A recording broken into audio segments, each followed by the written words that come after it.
नमस्कार दोस्तों, मैं अंशुल सोनी एक बार फिर से संभवी आईएएस के इस ऑनलाइन प्लेटफॉर्म में आपका बहुत-बहुत स्वागत करता हूं। दोस्तों, जैसा कि हम जानते हैं कि हम अपने इस ऑनलाइन प्लेटफॉर्म में साइंस की एक सीरीज को चला रहे हैं, जिसमें बायो के जितने भी इंपॉर्टेंट टॉपिक हैं, उनके हम ऑब्जेक्टिव क्वेश्चंस को हल कर रहे हैं। और इसी सीरीज में हम बहुत सारे टॉपिक्स को हल कर चुके हैं, जैसे कि हमने कोशिका, blood circulatory system, digestive system, respiratory system, इनसे संबंधित और भी बहुत से ऐसे टॉपिक हैं जिनको हम हल कर चुके हैं। आज हम इसी सीरीज में आगे बढ़ते हुए डिसीज से संबंधित जो क्वेश्चन है, मतलब जो विषाणु जनित रोग होते हैं, उनसे संबंधित प्रश्नों को हल करने वाले हैं। और उम्मीद करते हैं कि आपको ये प्रश्न जो है काफी ज्यादा लाभदायक होंगे आपकी परीक्षा की तैयारी में। यहाँ पर कॉम्पिटेटिव एग्जाम में बहुत सारे प्रश्न यहाँ से पूछे जाते हैं, विषाणु की वजह से, जीवाणु की वजह से होने वाले रोग। तो ये जो प्रश्न है, यहाँ पे नंबर ऑफ क्वेश्चन एग्जाम में बहुत ज्यादा देखे जाएंगे। उम्मीद करते हैं मदद मिलेगी आपसे इनसे। और शुरू कर रहे हैं हम अपने पहले क्वेश्चन की तरफ आगे बढ़ रहे हैं। पहला क्वेश्चन है हमारा, वायरस से संक्रमित कोशिकाएं किस प्रतिरोधी पदार्थ को उत्पन्न करती हैं? देखिए, यदि मान लीजिए कोई कोशिका ऐसी है जो वायरस से संक्रमित हो गई है, तो ऐसी कंडीशन में वो किस प्रतिरोधी पदार्थ को उत्पन्न करेगी, उसके बारे में यहां पर पूछा गया है। ऑप्शन ए लिखा हुआ है प्रियॉन, ये इसका आंसर नहीं है। ये इसका आंसर नहीं है। एमिटीन भी इसका आंसर नहीं है। सीधे हम आंसर की तरफ बढ़ रहे हैं, यह है इंटरफेरॉन, जो कि इसका बिल्कुल सही आंसर है। देखिए, जब भी कोई कोशिका किसी तरह के वायरस से संक्रमित होती है, तो वो अपने आसपास की कोशिकाओं में एक खास तरह के प्रोटीन को रिलीज करते हैं, जिसे कहते हैं इंटरफेरॉन। और इंटरफेरॉन की खास बात ये होती है कि वो आसपास की कोशिकाओं को बचाने का काम करते हैं। ये हमारे इम्यूनिटी को बूस्ट करने का भी काम करते हैं। और जब हम बायोटेक्नोलॉजी वाले सेक्शन को पढ़ेंगे, तब हम ये देखेंगे कि ये 3 प्रकार के भी होते हैं। इनके 3 प्रकारों के बारे में भी हमको पढ़ना है, अल्फा, बीटा, गामा। और इंटरफेरॉन का चैप्टर जो है काफी बड़ा चैप्टर है। अच्छे तरह के प्रश्न यहाँ से पूछे जाते हैं। एमपीपीएससी के मेंस के लिए भी ये काफी ज्यादा महत्वपूर्ण है, इंटरफेरॉन का टॉपिक। तो सही आंसर जो है वो है इसका इंटरफेरॉन। ऑप्शन डी भी इसका सही आंसर नहीं है। एक बार मैं फिर से रिपीट कर रहा हूं कि जब भी कोई कोशिका किसी तरह के वायरस से संक्रमित होती है, तो वहां पर एक खास तरह का पदार्थ रिलीज होता है, जिसे इंटरफेरॉन कहते हैं। और वो आसपास की कोशिकाओं को संक्रमित होने से बचाने का काम करता है, इम्यूनिटी को बूस्ट भी कर सकता है। और इसके कई प्रकारों के बारे में भी हमें जानना है। अल्फा, बीटा, गामा नाम के इसके प्रकार होते हैं। अभी हम इसके बारे में बहुत ज्यादा चर्चा नहीं करेंगे। आगे बढ़ रहे हैं अगले प्रश्न की तरफ। जब बायोटेक्नोलॉजी वाला टॉपिक हम पढ़ेंगे, तब हम इसके बारे में बहुत चर्चा करेंगे। आगे बढ़ रहे हैं अगले प्रश्न की तरफ। निम्नलिखित रोगों में से कौन सा टाइगर मच्छरों द्वारा संचालित नहीं होता है? देखिए, यहां पर प्रश्न ये पूछा गया है कि ऐसा कौन सा रोग है जो टाइगर मच्छरों से नहीं होता है। तो सबसे पहले हमको ये जानना होगा कि आखिरकार ये टाइगर मच्छर होते क्या है। हमने अक्सर एडीज इजिप्टी मच्छर के बारे में देखा है। हमने एडीज एल्बोपिक्टस नाम का एक मच्छर होता है, उसके बारे में सुना है। ये होते हैं एडीज एल्बोपिक्टस नाम का मच्छर। साथ ही साथ में हमने देखा है एडीज इजिप्टी नाम का मच्छर। डेंगू वगैरह फैलाने में ये काफी रोल रखते हैं। तो ये जो इस तरह के मच्छर होते हैं, इन्हें ही टाइगर मच्छर कहा जाता है। तो सबसे पहले हमें ये समझना होगा कि आखिरकार टाइगर मॉस्किटो कहते किनको हैं। तो एडीज प्रजाति के जो भी मॉस्किटो होते हैं, जैसे कि एडीज इजिप्टी और एडीज एल्बोपिक्टस, ये जो प्रजाति के मॉस्किटो हैं, इन्हें टाइगर मॉस्किटो कहते हैं। और इनकी वजह से क्या नहीं होता है, उसके हमें पहचानना है। यहाँ पर पीत ज्वर लिखा हुआ है, ये बिल्कुल इससे होता है, ये इसका सही आंसर नहीं है। चिकनगुनिया लिखा है, ये भी एडीज प्रजाति के मच्छरों के द्वारा होता है। और डेंगू लिखा गया है, ये भी एडीज इजिप्टी मच्छर से होता है। ये जो यहाँ पे जापानी इंसेफेलाइटिस लिखा हुआ है, ये इसका सही आंसर है, जो कि एडीज मच्छरों की वजह से नहीं होता है। ये खास तरह के मच्छर होते हैं जिनको कहते हैं क्यूलेक्स। इन्हें कहा जाता है क्यूलेक्स मच्छर। उन क्यूलेक्स मच्छर की मदद से जापानी इंसेफेलाइटिस नाम की बीमारी होती है। ब्रेन को काफी ज्यादा प्रभावित करती है यह बीमारी।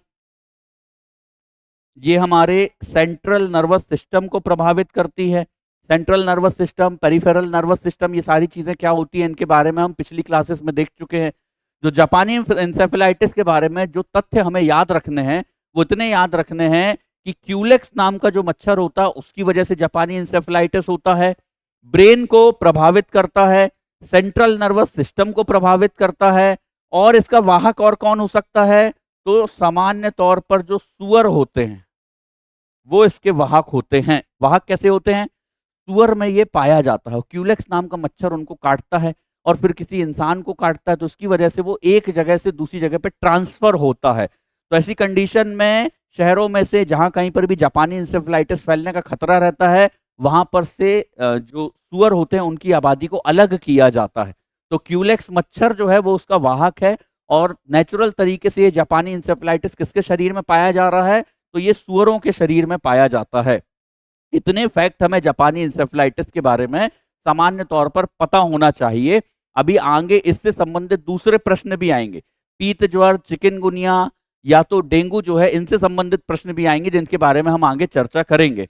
आगे बढ़ रहे हैं अगले प्रश्न की तरफ, और अगला प्रश्न हमारा, पीला बुखार निम्नलिखित के द्वारा फैलता है। देखिए, पीले बुखार के बारे में लिखा हुआ है येलो फीवर। किसकी मदद से ये फैलता है? यहां पर लिखा हुआ है वायु की मदद से, बिल्कुल नहीं। जल की मदद से, ये भी नहीं। घरेलू मक्खी, ये भी नहीं। उपयुक्त में से कोई नहीं इसका आंसर है। दरअसल पीला बुखार जो होता है वो मॉस्किटो की वजह से फैलता है। यदि ऑप्शन में मॉस्किटो होता तो फिर वो उसका सही आंसर मॉस्किटो होता, लेकिन यहां पर वायु, जल और घरेलू मक्खी लिखा हुआ है, इसलिए उपयुक्त में से कोई भी नहीं, नन ऑफ द अबव इसका आंसर है। बहुत ज्यादा चर्चा नहीं करनी इस क्वेश्चन के बारे में, सरल क्वेश्चन है। अभी हमने पिछले क्वेश्चन में ही देखा। देखिए यहां पर पहला क्वेश्चन था शायद वो, ये देखिए, टाइगर मच्छरों द्वारा कौन सा रोग संचालित नहीं होता, हमने इस क्वेश्चन को देखा था। यहां ऑप्शन में पीत ज्वर लिखा हुआ था, इसका मतलब ये है कि ये टाइगर मच्छरों के द्वारा होता है। हमने यहां पर देख लिया था मॉस्किटो की वजह से ये होता है।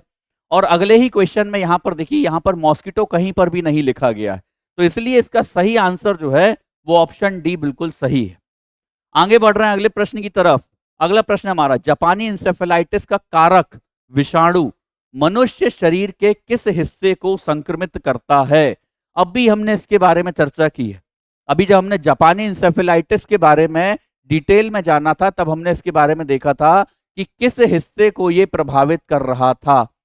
क्या यह त्वचा को प्रभावित कर रहा था? नहीं। क्या यह लाल रुधिर कणिकाओं मतलब आरबीसी को प्रभावित कर रहा था? ये भी नहीं था। ये जो ऑप्शन सी लिखा हुआ है मस्तिष्क, ये इसका बिल्कुल सही आंसर है। मैंने आपको बताया था कि जापानी इंसेफेलाइटिस जो होता है वो हमारे सेंट्रल नर्वस सिस्टम को प्रभावित करता है। और सेंट्रल नर्वस सिस्टम किससे मिलकर के बना होता है? तो सेंट्रल नर्वस सिस्टम बना होता है मस्तिष्क से, और साथ ही साथ में स्पाइनल कॉर्ड से मिलकर के बना होता है। ये हमने देखा था। तो जब यहाँ पर मस्तिष्क दिया हुआ है, यहां पर भी मस्तिष्क दिया हुआ है, तो सही आंसर है इसका ब्रेन। जापानी इंसेफेलाइटिस जो प्रभावित करता है वो ब्रेन को प्रभावित करता है। किससे होता है एक बार फिर से रिवीजन कर लेते हैं। तो जो क्यूलेक्स मच्छर होते हैं उनकी वजह से होता है। और इनको जब कभी भी ये कहीं पर फैल जाता है तो वहां पर किनको दूर रखा जाता है? तो सूअरों की जो आबादी होती है उनको वहां से दूर रखा जाता है। ठीक है, इतने फैक्ट जो है बेसिक बेसिक फैक्ट है। इसके लिए जेई वैक्सीन भी आती है जो जापानी इंसेफेलाइटिस को दूर करने में मदद करती है। भारत में बहुत बड़े लेवल पर जापानी इंसेफेलाइटिस को दूर करने के प्रयास किए गए थे। आगे बढ़ रहे हैं अगले प्रश्न की तरफ। इसका सही आंसर जो है वो है ऑप्शन सी। अगले प्रश्न की तरफ हम आगे बढ़ रहे हैं और अगला प्रश्न है हमारा, डेंगू बुखार में मानव शरीर में निम्नलिखित में से किसकी कमी हो जाती है? बड़ा ही सिंपल क्वेश्चन है और हम अपने कॉमन सेंस से इसको हल कर सकते हैं, क्योंकि आसपास कभी भी यदि हमारे जान पहचान में कभी किसी को डेंगू हुआ हो तो हमने इसके बारे में जरूर सुना होगा। और जरूर हमने ये सुना होगा कि व्यक्ति की प्लेटलेट्स जो है वो कम हो गई है, और बहुत कम होने की वजह से बहुत सारे लोगों की मृत्यु भी हो जाती है, सीरियस कंडीशन हो जाती है। और ऑप्शन ए में ही जो है प्लेटलेट लिखा हुआ है। तो डेंगू बुखार में किसकी कमी होती है? तो प्लेटलेट्स की कमी हो जाती है। अब थोड़ा सा बिल्कुल बिल्कुल शॉर्ट में प्लेटलेट्स के बारे में जान लेते हैं कि आखिरकार प्लेटलेट्स की बेसिक डिटेल क्या है। प्लेटलेट्स को क्या कहते थे? तो प्लेटलेट्स को कहा गया था थ्रोम्बोसाइट्स कहा गया था। हम इसे थ्रोम्बोसाइट्स के नाम से जानते हैं। प्लेटलेट्स क्या काम करता है? तो प्लेटलेट्स जो है ब्लड के क्लॉट को बनाने का काम करता है। मतलब रक्त के स्कंदन में मदद करता है। तीसरी चीज प्लेटलेट और कितनी पाई जाती है? ऑफलाइन क्लास के बच्चे बता दो जरा, कितनी पाई जाती है प्लेटलेट? कितना पाया जाता है?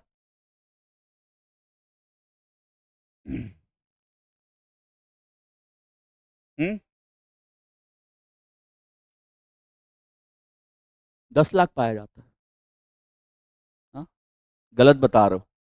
ये पाया जाता है लगभग 1.5 से 4.5 लाख प्रति माइक्रोलीटर होता है वो।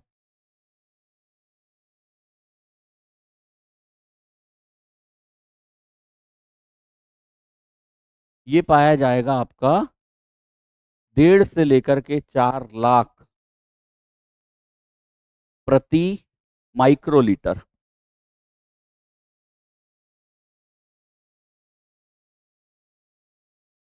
तो इतनी बेसिक डिटेल हमने प्लेटलेट्स के बारे में फिर से रिवाइज की है। ये सारे प्रश्न हम पहले भी सॉल्व कर चुके हैं, ये सारे प्रश्नों के बारे में हमने पहले भी चर्चा की है। जब हमने ब्लड वाले टॉपिक को पढ़ा था तब हमने देखा था आरबीसी क्या होता है, डब्ल्यूबीसी क्या होता है, प्लेटलेट्स क्या होती हैं। और उस समय पर हमने देखा था कि प्लेटलेट्स को थ्रम्बोसाइट्स कहा जाता है, ब्लड की क्लॉटिंग बनाने में मदद करता है। लगभग 1.5 लाख से 4.5 लाख प्रति माइक्रोलीटर इनकी यूनिट पाई जाती है ब्लड में। किसकी कमी हो जाएगी? डेंगू बुखार यदि होगा तो प्लेटलेट की कमी हो जाएगी। हीमोग्लोबिन की कमी भी हो सकती है किसी व्यक्ति में, लेकिन वो उसका प्राइमरी क्या बोलते हैं कारण नहीं है कि डेंगू होने की वजह से हीमोग्लोबिन कम हो जाएगा। प्राइमरी तौर पर प्लेटलेट ही कम होता है। शुगर ये किससे संबंधित है? तो ये मधुमेह से संबंधित है, ये भी इसका आंसर जो है वो नहीं है। डायबिटीज से संबंधित है, ये भी आंसर नहीं है। जल की कमी, डिहाइड्रेशन का हो जाना, ये सब सेकेंडरी है, ये कोई प्राइमरी नहीं है। प्राइमरी यदि देखा जाए तो प्लेटलेट्स की कमी ही इसका सही आंसर है।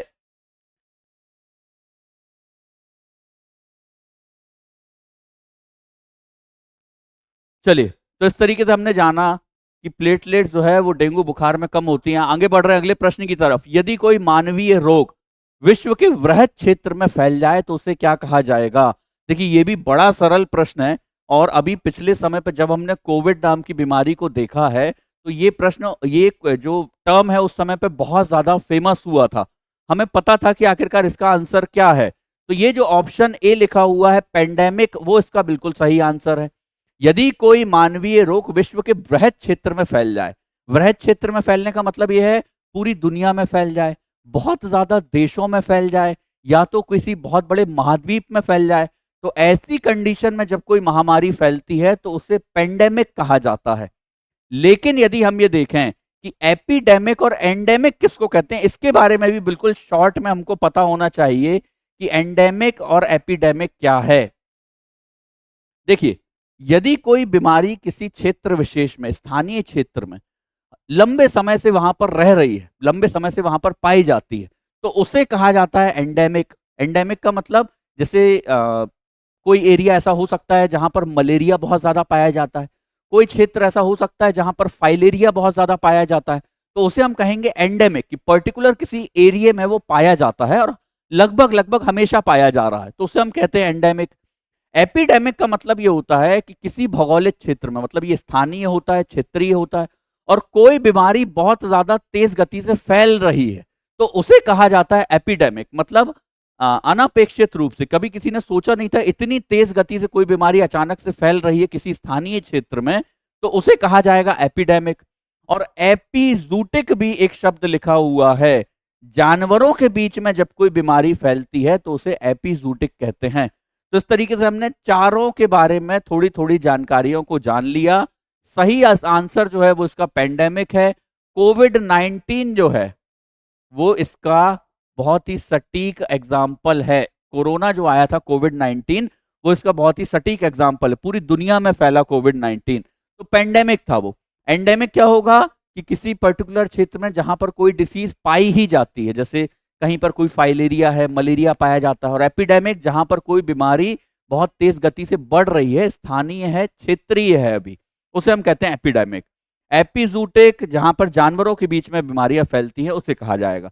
आगे बढ़ रहे हैं अगले प्रश्न की तरफ। अगला प्रश्न हमारा, जीवाणु भोजी या फिर जिसे बैक्टीरियोफेज है वो क्या कहलाता है?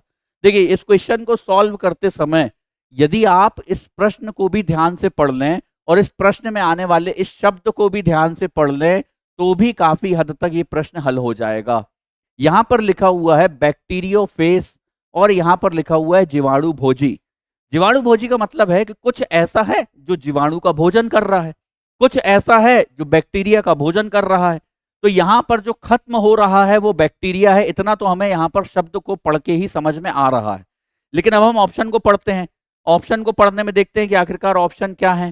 पूंछ युक्त जीवाणु, ये उनके स्ट्रक्चर को बता रहे हैं लेकिन ये सटीक आंसर नहीं है। नवनिर्मित जीवाणु, ये मतलब पूंछ युक्त जीवाणु, जीवाणु का स्ट्रक्चर वगैरह बता रहा है। नवनिर्मित जीवाणु, ये भी उसका सटीक आंसर नहीं है, ये उनकी स्टेज बता रहे हैं कि प्रजनन के बाद में अब वो किस स्टेज में है, तो नया जीवाणु है, ये भी सटीक आंसर नहीं है। ये लिखा है विषाणु को संक्रमित करने वाला जीवाणु, विषाणु को संक्रमित करने वाला जीवाणु मतलब ऐसा जीवाणु, ऐसा बैक्टीरिया जो वायरस को संक्रमित कर दे, ये भी इसका आंसर नहीं है। और ऑप्शन डी लिखा हुआ है जीवाणु को संक्रमित करने वाला विषाणु, ये जो लिखा हुआ है विषाणु मतलब ऐसा वायरस जो किसी बैक्टीरिया को संक्रमित कर दे और बैक्टीरिया को खत्म कर दे, उसे हम कहते हैं जीवाणु भोजी, या तो हम जिसे कहते हैं बैक्टीरियोफेज। अब देखिए इसका हमने एग्जाम्पल कहां पर देखा है। हमने देखा है कि गंगा नदी का जो पानी रहता है वो अपने आप स्वच्छ रहता है, ये हमने कई बार सुना है। और उसमें क्या पाए जाते हैं, यही बैक्टीरियोफेज उसमें पाए जाते हैं। वहां पर पाए जाने वाले बैक्टीरियोफेज हानिकारक बैक्टीरिया को खत्म कर देते हैं और उसी की वजह से लगातार गंगा नदी का पानी साफ बना रहता है। वो अपने आप को फिल्टर करता है, अपने आप को वो प्यूरिफाई करता रहता है, तो वो बैक्टीरियोफेज की वजह से ही होता है। ऐसे जीवाणु, जीवाणु को संक्रमित करने वाला विषाणु मतलब ऐसे वायरस जो बैक्टीरिया को खत्म करने का काम कर रहे हैं, उन्हें कहा जाएगा जीवाणु भोजी या बैक्टीरियोफेज। एग्जाम्पल गंगा नदी का एग्जाम्पल इसमें बहुत अच्छे से याद रहता है। आगे बढ़ रहे हैं अगले प्रश्न की तरफ, और अगला प्रश्न हमारा, निम्न में से किस सेट में सारी विषाणु जनित बीमारियां हैं। मतलब यहां पर कुछ ऑप्शंस दिए गए हैं और इनमें से ऐसी कौन सी बीमारियां हैं जो वायरस की वजह से होती हैं, हमें उसको आइडेंटिफाई करना है। और हम आगे बढ़ते हैं, देखते हैं एक एक ऑप्शन को देखते हैं। तपेदिक, टीबी लिखा हुआ है, और टीबी जो होता है वो माइकोबैक्टीरियम ट्यूबरकुलोसिस की वजह से होता है, तो ये तो बिल्कुल इसका आंसर हो नहीं सकता, यही ऑप्शन यहाँ पे कट गया है। हर्पीज और रेबीज ठीक है, ट्यूबरकुलोसिस की वजह से ऑप्शन ए जो है वो कट चुका है। आगे बढ़ रहे हैं, आगे लिखा हुआ है मम्स, रेबीज और हर्पीज, ये बिल्कुल इसका सही आंसर है। ऑप्शन बी जो है इसका सही आंसर है। ये जो सीक्वेंस दिए हुए हैं, मम्स दिया हुआ है, रेबीज दिया हुआ है और हर्पीज दिया हुआ है, ये सब कुछ विषाणु की वजह से होते हैं। ये जो मम्स लिखा हुआ है ये पैरामॉक्सी वायरस ऐसा करके कुछ होता है, उसकी वजह से होता है। रेबीज जो होता है ये रेबिडो वायरस की वजह से होता है। तो यहाँ पर ये जितने भी दिए हुए, हर्पीस भी जो है वो वायरस की वजह से ही होता है। यहाँ कैंसर दिया हुआ है ऑप्शन सी में, ये इसका आंसर नहीं हो सकता। कैंसर किसे कहते हैं, कैंसर जो होता है वो अनियंत्रित कोशिका की या तो ऊतकों की वृद्धि को कहते हैं। जब अनियंत्रित रूप से ऊतकों की वृद्धि हो रही हो तो उसे कैंसर कहा जाता है, वायरस से संबंधित नहीं है। यहां पर ट्यूबरकुलोसिस फिर से आ गया, ये भी नहीं हो सकता है। छोटी माता, यहां पे कैंसर फिर से आ गया, ये ऑप्शन भी नहीं हो सकता है। तो ऑप्शन बी जो है वो इसका बिल्कुल सही आंसर है। ऑप्शन बी सही आंसर है। रेबीज के वायरस के बारे में याद रखिएगा, ये होता है रेबिडो वायरस, इसका नाम जो है वो पूछा जा सकता है।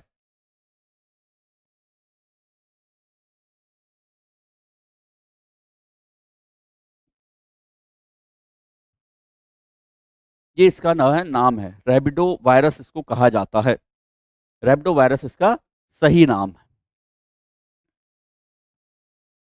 चलिए आगे बढ़ रहे हैं अगले प्रश्न की तरफ। ऑप्शन बी जो है वो बिल्कुल सही है।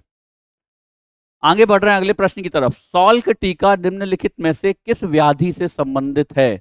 सॉल्क टीका, देखिए ये जो है यहाँ पर जो जिसने इस टीके को खोजा है उसके नाम को यहाँ पर लिखा गया है, उसी के नाम पर इसको सॉल्क टीका कहा गया है। तो क्या हो सकता है इसका आंसर? हाँ, एक मिनट, जरा क्वेश्चन जो है वो दूसरा आ चुका है। हाँ, ये है क्वेश्चन। सॉल्क टीका, इसका सही आंसर क्या हो सकता है? चेचक दिया हुआ है, टीबी दिया हुआ है, टिटनेस दिया हुआ है और पोलियो दिया हुआ है। ये जो ऑप्शन डी दिख रहा है हमें, जिसे कहा गया है पोलियो, वो इसका बिल्कुल सही आंसर है। एक वैज्ञानिक थे जिनका नाम था जोनास सॉल्क, जिनका नाम था जोनास सॉल्क। इन्होंने सबसे पहले पोलियो की वैक्सीन को खोजा था, और पोलियो की वैक्सीन को खोजने की वजह से ये जो सॉल्क लिखा हुआ है, इसलिए इसे सॉल्क टीका भी कहा जाता है। ये बिल्कुल इनके नाम से मैच करता है। लेकिन एक चीज याद रखिएगा, जो पोलियो वैक्सीन सामान्य तौर पर हम देखते हैं, ओपीवी मतलब जिसको हम कहते हैं ओरल पोलियो वैक्सीन, वो उसको किसी दूसरे वैज्ञानिक ने भी खोजा था। वो उस वैज्ञानिक का नाम जो है वो शायद अल्बर्ट करके कुछ उसका नाम है, आप उसे देख लीजिएगा। कमेंट सेक्शन में बताइएगा कि आखिरकार उस वैज्ञानिक का नाम क्या है। कमेंट सेक्शन में जरूर बताइए कि ओपीवी जो होता है, ओरल पोलियो वैक्सीन होता है, उसे किस वैज्ञानिक ने खोजा था। बाकी के बारे में भी देख लेते हैं। तो चेचक को किसने खोजा है? चेचक के बारे में बेसिक जानकारी हमें क्या पता होना चाहिए? तो चेचक जो है, एडवर्ड जेनर नाम के एक व्यक्ति थे जिन्होंने सबसे पहले चेचक के टीके की खोज की थी, ये हमें पता होना चाहिए। टीबी के बारे में हमको पता होना चाहिए कि टीबी के लिए एक खास तरह का क्या बोलते हैं वैक्सीन दी जाती है, जिसको कहते हैं बीसीजी। इसके नाम के बारे में हमें पता होना चाहिए, बैसिलस कालमेट ग्वेरिन इसका नाम होता है। तो बीसीजी के बारे में पता होना चाहिए। टिटनेस के लिए टिटनेस टॉक्साइड नाम का हमको टीका दिया जाता है, ये बहुत ही ज्यादा फेमस है। हर किसी ने ये कभी ना कभी लगवाया होगा। जब किसी व्यक्ति को कोई चोट लगी होगी, लोहे से जंग लगे लोहे से कोई चोट लगी होगी, तो लोगों ने टिटनेस टॉक्साइड नाम के टीके को जरूर लगवाया होगा।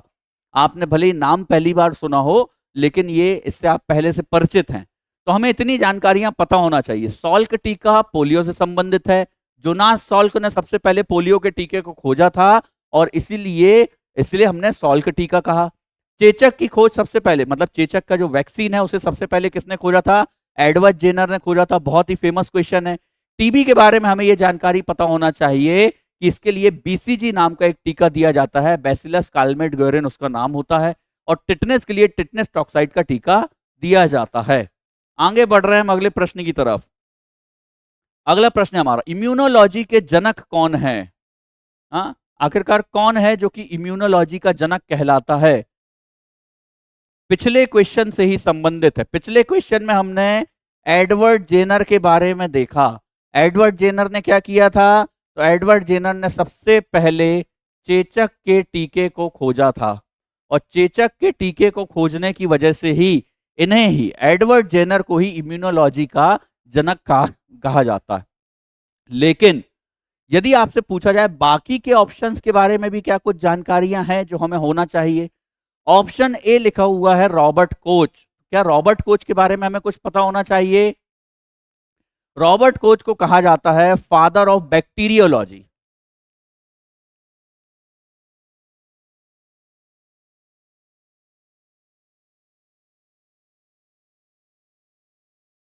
इनको कहा जाता है father of bacteriology. Louis Pasteur के बारे में हमें कुछ पता होना चाहिए क्या? तो इन्होंने सबसे पहले पॉस्चराइजेशन के बारे में बताया था, ये हमें पता होना चाहिए। इन्होंने सबसे पहले पॉस्चराइजेशन के बारे में बताया, लुईस पाश्चर ने।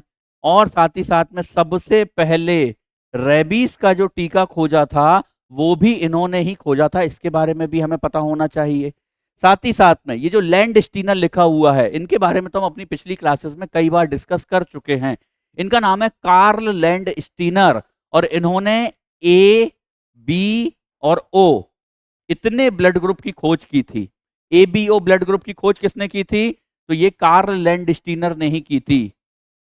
एबीओ ब्लड ग्रुप की खोज की थी। तो हमने चारों के बारे में बेसिक बेसिक डिटेल को देखा है। रॉबर्ट कोच हैं, रॉबर्ट कोच को फादर ऑफ बैक्टीरियोलॉजी कहा जाता है। लुईस पाश्चर है, इन्होंने सबसे पहले पॉस्चराइजेशन की खोज की थी। साथ ही साथ में रेबीज का टीका भी इन्होंने ही खोजा था। एडवर्ड जेनर चेचक के टीके की खोज की है, और इसकी वजह से इनको हम फादर ऑफ इम्यूनोलॉजी कहते हैं। और कार्ल लैंडस्टीना जिन्होंने सबसे पहले एबीओ ब्लड ग्रुप की खोज की थी। इस तरीके से हम बाकी के ऑप्शंस पर भी चर्चा करते हुए आगे बढ़ रहे हैं। उद्देश्य यह है कि ये केवल एक ऑब्जेक्टिव क्लास ना रहे, बल्कि आपके लिए लगभग लगभग एक क्लास का काम करे। अगले प्रश्न की तरफ हम आगे बढ़ते हैं। अगला प्रश्न है हमारा, इनमें से कौन सी बीमारी कोरोना वायरस से संबंधित है? हा? ऑफलाइन क्लास के बच्चे बोल रहे हैं कोविड 19 जो है वो सही आंसर है। हाँ, ऐसी कौन सी बीमारी है जो कोरोना वायरस से संबंधित है? ऑफलाइन क्लास के बच्चों का कहना है कि ऑप्शन सी जो है वो इसका सही आंसर है। गलत कह रहे हो, है ना? ये उपरोक्त सभी इसका बिल्कुल सही आंसर है। मैक्सिमम लोग यही गलती करते हैं कि कोविड 19 बस लगा देते हैं। ये जो मर्स लिखा हुआ है और ये जो सार्स लिखा हुआ है, इस पर ध्यान नहीं देते हैं। ये जो मर्स और सार्स लिखा हुआ है, दरअसल देखा जाए तो कोरोना वायरस एक फैमिली है जिसके अंदर बहुत सारे वायरस पाए जाते हैं, बहुत सारी बीमारियां जिनकी वजह से होती है, और कोविड 19 उसकी वजह से होने वाली एक बीमारी है। लेकिन यदि सार्स की बात की जाए, मर्स की बात की जाए, तो वो भी एक तरह के कोरोना फैमिली से ही संबंधित है। तो इसका आंसर जो है वो ऑप्शन डी है ना? मर्स भी किसकी वजह से होता है? मर्स भी एक तरह का कोरोना वायरस है, सार्स भी एक तरह का कोरोना वायरस है, और साथ ही साथ में कोविड 19 भी एक तरह का कोरोना वायरस ही है। अब देखिए ये क्या है? यदि हम ये देखें तो इसे कहा जाता है, मर्स को कहा जाता है middle east respiratory syndrome. Respiratory syndrome, इसका फुल फॉर्म है मिडिल ईस्ट रेस्पिरेटरी सिंड्रोम। इसका फुल फॉर्म, सार्स का फुल फॉर्म होता है severe acute respiratory syndrome.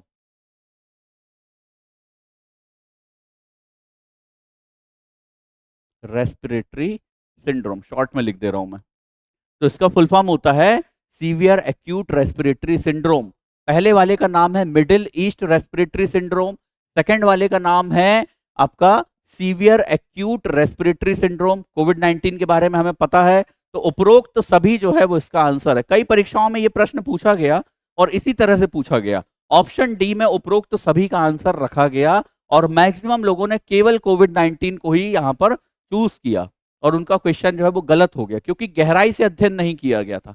Corona virus जो है एक फैमिली का नाम है, ये याद रखिए, और उसके अंदर बहुत सारी बीमारियां होती है, तो कोविड 19 उनमें से होने वाली एक बीमारी है।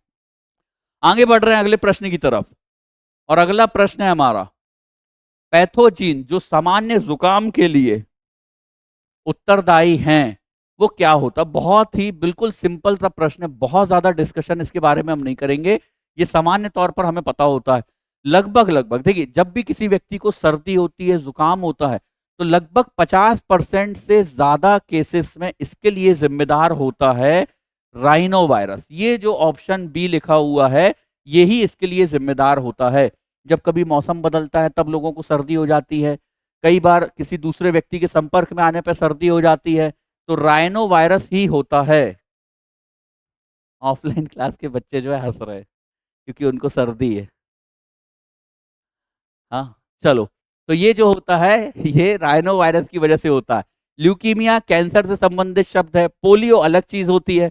ल्यूकीमिया को हमने देखा था ब्लड कैंसर के टॉपिक में हमने देखा था। तो इस तरीके से हमने ये देखा कि राइनो वायरस, बहुत ज्यादा डिस्कशन नहीं करेंगे इस क्वेश्चन के बारे में, बहुत सिंपल क्वेश्चन है कि लगभग 50% से ज्यादा केसेस में जो नॉर्मल सर्दी बुखार हो, सर्दी जुकाम होता है, वो राइनो वायरस की वजह से ही होता है। आगे बढ़ रहे हैं अगले प्रश्न की तरफ, और अगला प्रश्न है हमारा, हेपेटाइटिस रोग से मनुष्य शरीर का सीधा प्रभावित होने वाला अंग कौन सा है? कि जब किसी व्यक्ति को हेपेटाइटिस होता है, देखिए हेपेटाइटिस भी कई प्रकार होते हैं, हेपेटाइटिस बी होता है, हेपेटाइटिस सी होता है। तो आखिरकार जब किसी व्यक्ति को हेपेटाइटिस नाम का रोग होगा, तो ऐसी कंडीशन में उसके शरीर में कौन सा ऑर्गन सबसे ज्यादा प्रभावित होगा? देखिए, यदि आपको इस शब्द का मतलब भी पता है तो भी आप इसका आंसर सही निकाल लेंगे। हेपेटाइटिस शब्द में ही इसका आंसर छिपा हुआ है।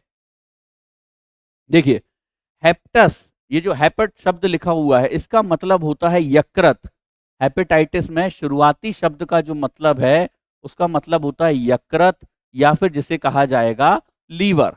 और ये जो आइटिस शब्द लिखा हुआ है पीछे, उसका मतलब होता है सूजन, या तो हम उसे कह सकते हैं इन्फ्लेमेशन। तो ऐसी कंडीशन में हेपेटाइटिस जो होता है वो लीवर में सूजन, लीवर में इन्फ्लेमेशन से संबंधित बीमारी है। फेफड़ा, हृदय और मस्तिष्क इसके सही आंसर नहीं है। इसके शब्द में ये जो शब्द लिखा हुआ है इसी में इसका आंसर छिपा हुआ है। ऑप्शन ए इसका बिल्कुल सही आंसर है। लीवर में जब कोई बीमारी होगी तो चांसेस है कि हेपेटाइटिस हो सकता है।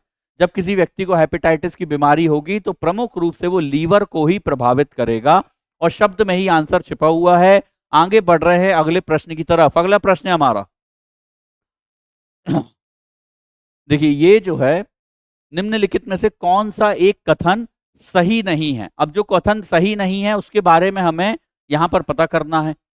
यहां पर लिखा हुआ यकृत शोथ बी विषाणु, मतलब हेपेटाइटिस बी विषाणु काफी कुछ एचआईवी की तरह ही संचारित होता है। बिल्कुल सही है ये। जैसा एचआईवी संचारित होता है लगभग लगभग उसी तरह से हेपेटाइटिस बी भी संचारित होता है। ये बिल्कुल सही है, इसमें कुछ भी गलत नहीं है। तो ऑप्शन ए जो है वो सही है ना? क्या हुआ? बोलो बोलो।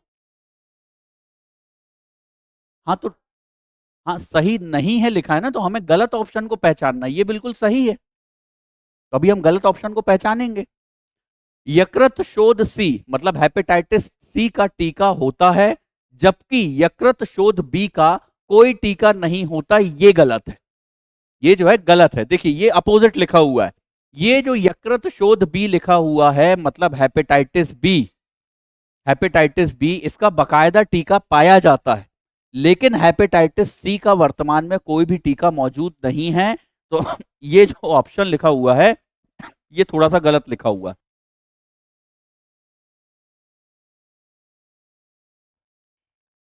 आगे बढ़ते हैं अगले प्रश्न की तरफ। अगला जो ऑप्शन है, सार्वभौमिक रूप से यकृत शोथ बी और सी विषाणुओं में से संक्रमित व्यक्तियों की संख्या एचआईवी से संक्रमित लोगों की संख्या से कई गुना अधिक है। बिल्कुल सही है। जितने लोग एचआईवी से प्रभावित हुए हैं उनसे कई ज्यादा लोग सार्वभौमिक रूप से हेपेटाइटिस बी और हेपेटाइटिस सी से प्रभावित हुए हैं। तो ऑप्शन सी जो लिखा हुआ है वो भी बिल्कुल सही है। देखिए हमारा आंसर तो निकल चुका है, ये जो ऑप्शन बी लिखा हुआ है यही हमारा आंसर है, लेकिन हमें डिस्कस सबके बारे में करना है। यदि मान लीजिए बाकी ऑप्शन से हमें कोई जानकारियां मिल रही हैं तो हमें उसके बारे में भी डिस्कस करना है। फिर लिखा हुआ है हेपेटाइटिस बी और सी विषाणुओं से संक्रमित कुछ व्यक्तियों में अनेक वर्षों तक इसके लक्षण दिखाई नहीं देते हैं, मतलब असिम्प्टोमेटिक होते हैं। ये बिल्कुल सही है। जिस किसी भी व्यक्ति को हेपेटाइटिस बी और हेपेटाइटिस सी होता है, कई बार ऐसा होता है कि सालों तक उसमें किसी तरह का कोई सिम्टम दिखाई देगा ही नहीं, असिम्प्टोमेटिक रहेगा, और सालों के बाद वो सिम्टम उसमें जनरेट होंगे। तो हमने इसके वजह से कुछ जानकारियों को भी देख लिया। एचआईवी की तरह संचारित होता है, मतलब क्या बोलते हैं, एचआईवी जिस तरह से संक्रमित होता है उसी तरह से ये भी हो सकता है, मतलब ब्लड से हो सकता है, या तो किसी तरह का शरीर का कोई द्रव हो उसके संपर्क में आने से भी हो सकता है। एचआईवी इसी तरह से होता है, यौन संचारित रोग होता है एचआईवी, और हेपेटाइटिस भी उसी तरह से हो सकता है। तो ये जो लिखा हुआ है ये जानकारी सही है, ये भी जानकारी सही है। एचआईवी से ज्यादा लोग हेपेटाइटिस बी और हेपेटाइटिस सी से संक्रमित हैं, और असिम्प्टोमेटिक होता है, मतलब सिम्टम इसमें दिखाई नहीं देते हैं। ये भी बिल्कुल सही है, सालों तक सिम्टम दिखाई नहीं देंगे। लेकिन ये जो ऑप्शन बी लिखा हुआ है ये अपोजिट लिखा हुआ है। इसमें लिखा है हेपेटाइटिस सी का टीका होता है, जबकि हेपेटाइटिस सी का टीका नहीं होता है, हेपेटाइटिस बी का होता है। यहां पर इन्होंने स्टेटमेंट को उल्टा कर दिया है। तो ये जो बी है ये इसका सही आंसर है। बी में जो कुछ भी स्टेटमेंट लिखा है वो गलत लिखा है। आगे बढ़ते हैं। आगे लिखा हुआ है कि निम्नलिखित में से कौन सी जोड़ी गलत है, मतलब हमें यहां पर गलत मैच को पहचानना है। तो बताओ जरा, ऑफलाइन बैच वाले बताओ जरा। हाँ, ये सही बता दिया इन्होंने। चलो, पोलियो बंदर जो लिखा हुआ है ये सही आंसर है, मतलब ये मैच जो है वो गलत है। प्लेग जो होता है वो चूहे से होता है, बिल्कुल सही। और चूहे के ऊपर भी खास तरह के पिस्सू पाए जाते हैं, उनकी वजह से प्लेग होता है। ये भी हमें पता होना चाहिए कि चूहे के ऊपर खास तरह के पिस्सू पाए जाएंगे, उनकी वजह से होगा। टेप वर्म सुअर की वजह से होता है, ये भी बिल्कुल सही है, पिग की वजह से होगा। और रेबीज का सबसे प्राइमरी जो हम कह सकते हैं वाहक होता है वो डॉग होता है। देखा जाए तो रेबीज दूसरे जानवरों में भी पाया जाता है, बंदर में भी हो सकता है, चौपायों में हो सकता है, लेकिन सबसे ज्यादा केसेस जो देखे जाते हैं वो डॉग की वजह से ही देखे जाते हैं। तो इसलिए यहां पर ऑप्शन में डॉग लिखा गया है। ये बिल्कुल ये जो तीनों ऑप्शन लिखे हुए ये बिल्कुल सही है। प्लेग चूहे की वजह से, और चूहे में भी खास तरह के पिस्सू हैं उनकी वजह से, टेप वर्म सुअर की वजह से, और रेबीज जो है वो डॉग की वजह से। पोलियो और बंदर ये आपस में संबंधित नहीं है, तो इसका सही जो आंसर है वो है ऑप्शन डी, ये आपस में मैच नहीं कर रहा। देखिए, मैं एक चीज बता दूं, हम लोग जो है काफी सारे फैक्ट्स को बार बार रिवाइज करके पढ़ाते हैं, एक ही फैक्ट को हम कई बार बोलते हैं। हमारा उद्देश्य ये होता है कि कमजोर से कमजोर स्टूडेंट जो है उसको भी समझ में आए। बहुत सारे लोग ये सोच सकते हैं कि एक ही प्रश्न पर बहुत ज्यादा देर क्यों रुके हुए हैं, या तो एक ही प्रश्न के जितने फैक्ट हैं उनको बार बार रिपीट क्यों किया जा रहा है। वो केवल इसलिए किया जा रहा है कि जो कमजोर छात्र है उसको भी सारी चीजें समझ में आए। होशियार जो स्टूडेंट होता है उसको तो सब समझ में आता है, वो तो आगे बढ़ जाएगा, लेकिन कमजोर से कमजोर बच्चे को भी सब समझ में आए, इसलिए फैक्ट्स को रिपीट करना जरूरी है। उन्हें उनके दिमाग में वो फैक्ट्स बैठ जाए, उनको याद कराना जरूरी है। आगे बढ़ते अगले प्रश्न की तरफ। अगला प्रश्न है हमारा, निम्नलिखित में से कौन सा बर्ड फ्लू का वायरस है। देखिए, ये बहुत पूछे गए क्वेश्चन है कि आखिरकार बर्ड फ्लू जो होता है वो किसकी वजह से होता है।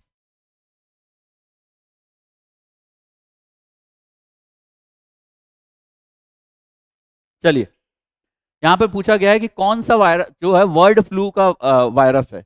बर्ड फ्लू आखिरकार होता क्या है ये देख लेते हैं। देखिए, सामान्य तौर पर होता यह है कि जो पक्षी पाए जाते हैं, और उनमें भी खास तौर पर यदि देखा जाए तो जो मुर्गियां होती हैं उनमें ये वायरस बहुत ज्यादा पाया जाता है, बर्ड फ्लू। और इसका वायरस का नाम क्या होता है, तो क्या ये H5N1 है? नहीं, अपोजिट लिख दिया गया है ना। यदि ये H5N1 लिखा होता तो बिल्कुल सही होता, ये अपोजिट लिख दिया गया है, ये आंसर नहीं है। NH5 ये भी नहीं है, HN5 ये भी नहीं है। ये जो ऑप्शन डी में लिखा हुआ है H5N1, ये इसका बिल्कुल सही आंसर है। यहां पर बर्ड फ्लू के बारे में पूछा गया है, H5N1 बिल्कुल सही आंसर है।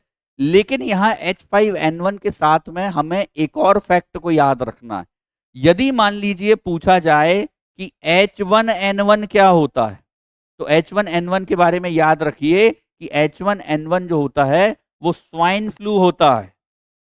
तो H5N1 क्या हो रहा है, H5N1 है आपका बर्ड फ्लू।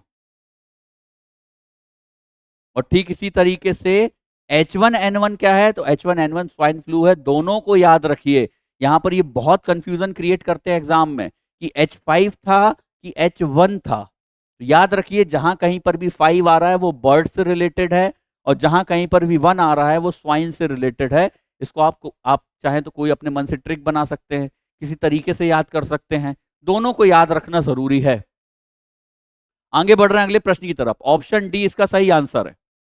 अगला प्रश्न है हमारा, बर्ड फ्लू पैदा करने वाले H5N1 वायरस का सबसे पहले कहां पर पता चला था, कब पता चला था। देखिए, 91 गलत आंसर है, 95 गलत आंसर है। ये जो ऑप्शन सी लिखा हुआ है 1997, ये बिल्कुल सही आंसर है। सबसे पहले बर्ड फ्लू 1997 में डिटेक्ट हुआ था।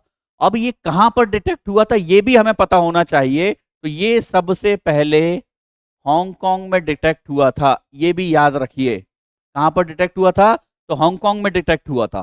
कैसा होता है, तो पक्षियों को, मुर्गियों को प्रभावित करता है। जैसे ही होगा तो 3-4 दिन में मुर्गियों की हालत जो है काफी ज्यादा खराब हो जाएगी, बहुत बड़े लेवल पर पक्षियों की मृत्यु होने लगेगी।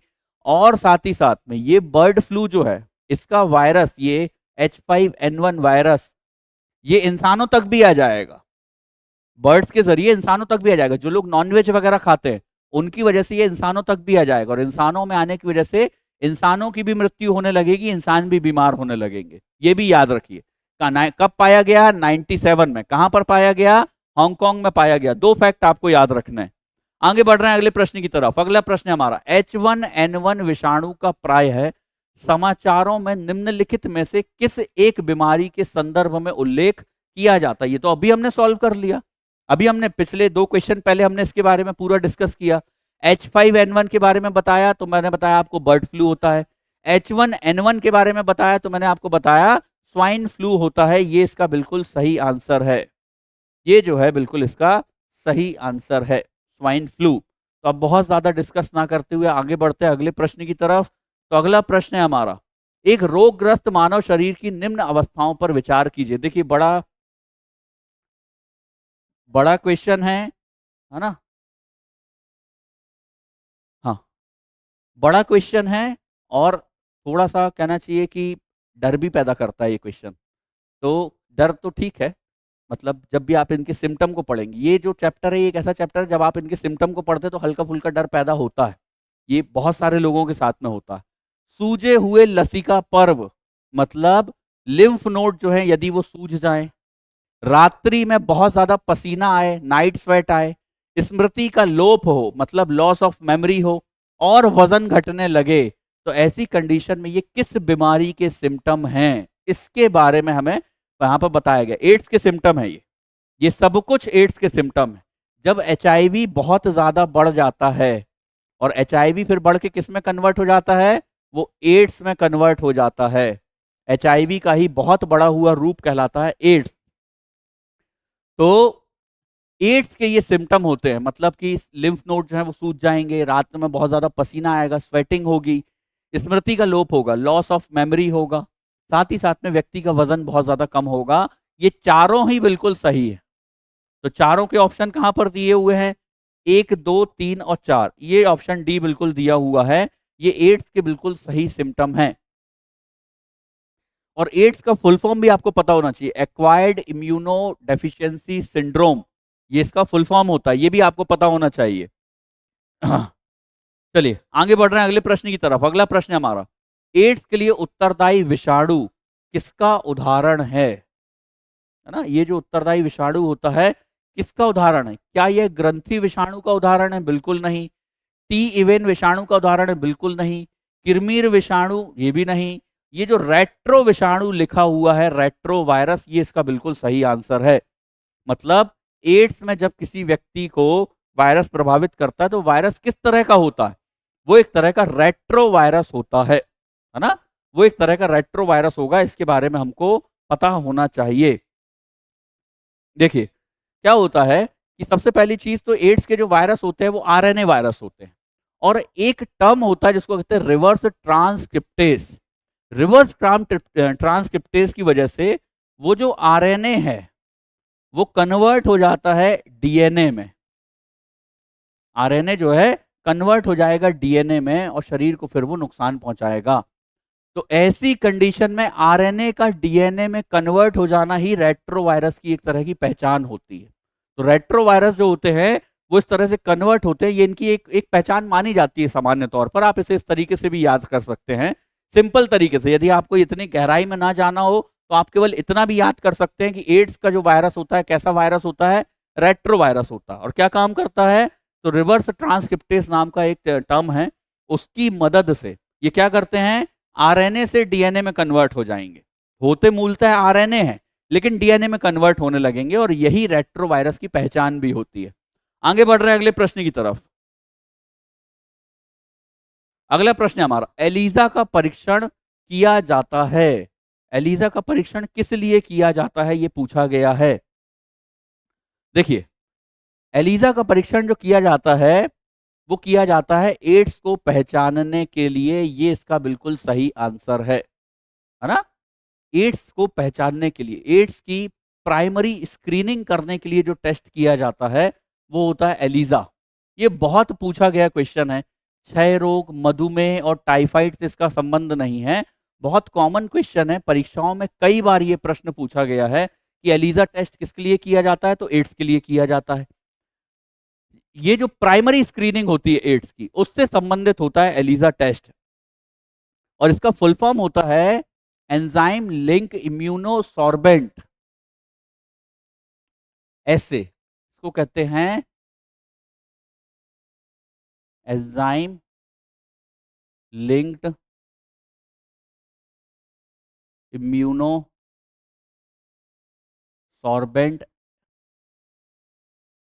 ऐसे, ये इसका फुल फॉर्म है। ये भी आपको पता होना चाहिए, एलिजा का फुल फॉर्म क्या होता है, तो ये होता है एंजाइम लिंक्ड इम्यूनोसॉर्बेंट एसे। और यदि मान लीजिए कभी किसी व्यक्ति के एलिजा टेस्ट में प्राइमरी स्क्रीनिंग पर ये समझ में आए कि उस व्यक्ति को एड्स हो सकता है, तो उसकी पुष्टि करने के लिए आगे दूसरे टेस्ट वगैरह भी किए जाते हैं, और उन दूसरे टेस्ट को कहा जाता है वेस्टर्न ब्लॉट। वेस्टर्न ब्लॉट नाम का टेस्ट होता है। तो वेस्टर्न ब्लॉट टेस्ट से ये पता चल जाता है, पुष्टि हो जाती है कि उस व्यक्ति को इस तरह की कोई बीमारी है। तो ये किसके लिए है? ये स्क्रीनिंग करने के लिए है। और दूसरे टेस्ट भी किए जाते हैं, वेस्टर्न ब्लॉट नाम के टेस्ट किए जाते हैं, जिनसे पुष्टि होती है। हमने एक ही क्वेश्चन में कितनी चीजों को देखा? प्राइमरी स्क्रीनिंग टेस्ट कौन सा है? तो एलिजा है। इसका फुल फॉर्म क्या होता है? तो एंजाइम लिंक इम्यूनोसॉर्बेंट ऐसे इसका जो है वो क्या बोलते हैं, फुल फॉर्म होता है। और दूसरी चीज और उसकी पुष्टि करने के लिए और कौन से दूसरे टेस्ट किए जाते हैं?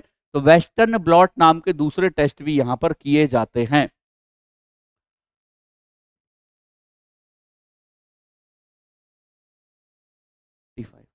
चलिए आगे बढ़ रहे हैं अगले प्रश्न की तरफ। एड्स विषाणु के लिए सबसे ज्यादा आजमाई गई दवा का नाम क्या है? देखिए बहुत बार पूछा गया क्वेश्चन है ये, और ये तो सीधे तौर पर रट लीजिए आप, रटा हुआ क्वेश्चन होना चाहिए। ये जो ऑप्शन ए लिखा हुआ है, जिसको हमने कहा है जीडोवुडीन या फिर जिसको कहते हैं एजिडोथाइमिडीन, ये दवा जो है एड्स के लिए अपनाई गई अभी तक की सबसे ज्यादा आजमाई गई दवा है। कई बार एग्जाम वगैरह में ये प्रश्न पूछा गया है, एग्जाम वगैरह में ये प्रश्न भी पूछा गया, और यही ऑप्शन जो है हर बार आता है। इसके इसके ये बिल्कुल रटा हुआ प्रश्न है। जो भी कॉम्पिटिटिव एग्जाम की तैयारी कर रहे हैं उनको ये प्रश्न बिल्कुल रटा हुआ है। यहां पर देखिए ये जो जूडोवुडीन लिखा हुआ है ये तो सबको याद रहता है, लेकिन ये जो एजिडोथाइमिडीन लिखा हुआ है ये याद नहीं रहता है। इस शब्द को भी याद रखिए, अपने जहन में इस शब्द को रखिए कि यह भी हमने कहीं ना कहीं पढ़ा है। एजिडोथाइमिडीन के बारे में भी हमने पढ़ा है, और यह भी एड्स से संबंधित विषाणु के लिए आजमाई गई दवा ही है। ये जो बाकी ऑप्शन लिखे हुए हैं ये सही आंसर नहीं है, ये सही आंसर नहीं है। आगे बढ़ रहे हैं अगले प्रश्न की तरफ, और अगला प्रश्न है हमारा, ये देखिए कई बार आए हुए क्वेश्चन है, ये सारे आए हुए प्रश्न हैं जिन पर हम चर्चा कर रहे हैं।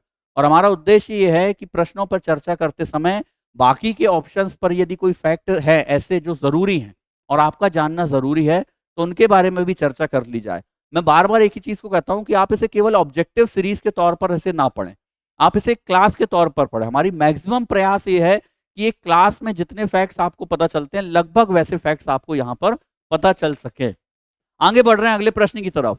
एड्स विषाणु में होता है, देखिए ये यहाँ पर ये जो एचआईवी और एड्स से संबंधित क्वेश्चन होते हैं ये हमने सारे सॉल्व कराने की कोशिश की है कि आखिरकार उनमें क्या होता है। देखिए एड्स विषाणु में होता है, ये प्रश्न आया हुआ प्रश्न है। डीएनए और प्रोटीन गलत आंसर है।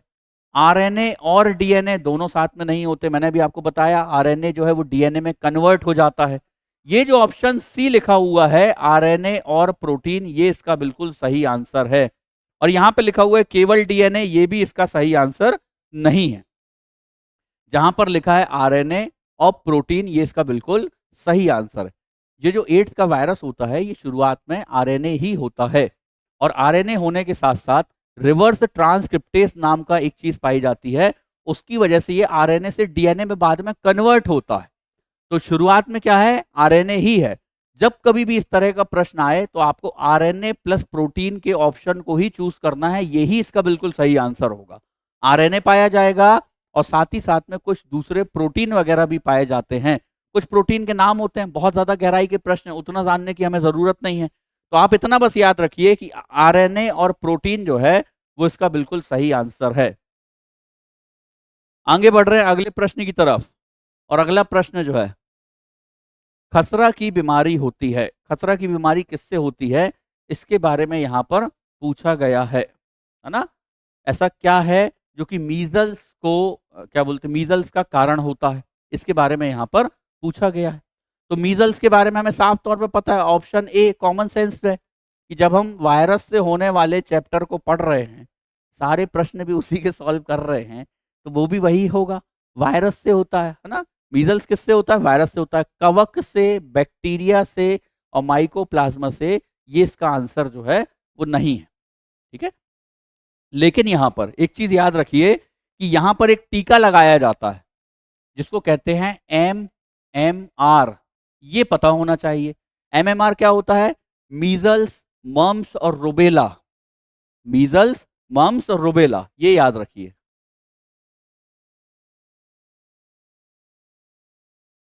मीजल्स, मम्स और साथ ही साथ में रुबेला, इनसे संबंधित एक टीका लगाया जाता है जो होता है एमएमआर। ठीक है, किसकी वजह से हो रहा है? तो ये भी वायरस की वजह से हो रहा है। ये भी वायरस की वजह से हो रहा है। ठीक है, तो यहां पर हमने देखा खसरा की बीमारी किससे हो रही है? वायरस से हो रही है। चलिए, इतने फैक्ट्स को हमने आज की अपने इस लेक्चर में जाना है।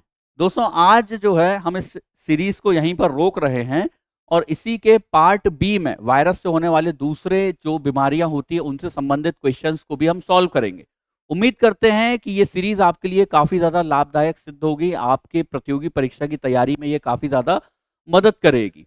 और इसी तरह के क्वेश्चंस को हमारे साथ लगातार सॉल्व करने के लिए जुड़े रहे हमारे इस ऑनलाइन प्लेटफॉर्म से ज़्यादा हमारे इस ऑनलाइन प्लेटफॉर्म को शेयर करें, लाइक करें, सब्सक्राइब करें। आपका बहुत बहुत धन्यवाद।